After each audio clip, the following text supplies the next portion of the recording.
আসন্ন ত্রয়োদশ জাতীয় সংসদ নির্বাচনে অংশ নিতে ৩০০টি আসনের মধ্যে ২৩৭টির সম্ভাব্য প্রার্থী তালিকা ঘোষণা করেছে বিএনপি। এই তালিকায় নেই বিএনপির স্থায়ী কমিটি ও কেন্দ্রীয় কমিটির বেশ কয়েকজন গুরুত্বপূর্ণ নেতার নাম। যদিও এই তালিকা ঘোষণার সময় বিএনপি মহাসচিব মির্জা ফখরুল ইসলাম আলমগীর জানিয়েছেন, এটি দলের প্রাথমিক তালিকা। দল মনে করলে যে কোনো কারণে যে কোনো সংশোধনী আনতে পারে।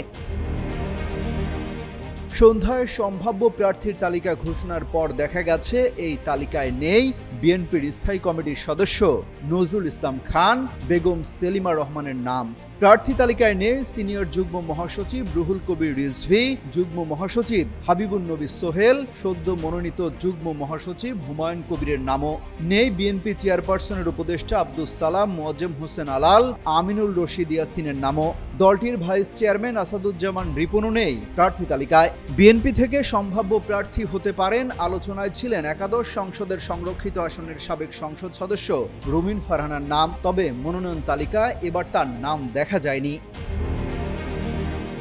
ঢাকা ১০ আসন থেকে বিগত সময়ে নির্বাচনে অংশ নিয়েছিলেন আন্তর্জাতিক বিষয়ক সম্পাদক নাসির উদ্দিন অসীম।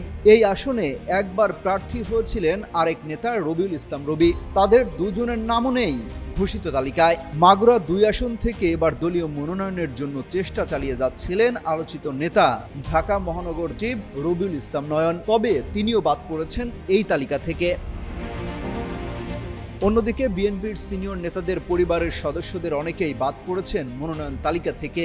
দলটির একটি সূত্র জানিয়েছে, আগে থেকে এক পরিবার থেকে একাধিক প্রার্থী না রাখার সিদ্ধান্ত ছিল দলের।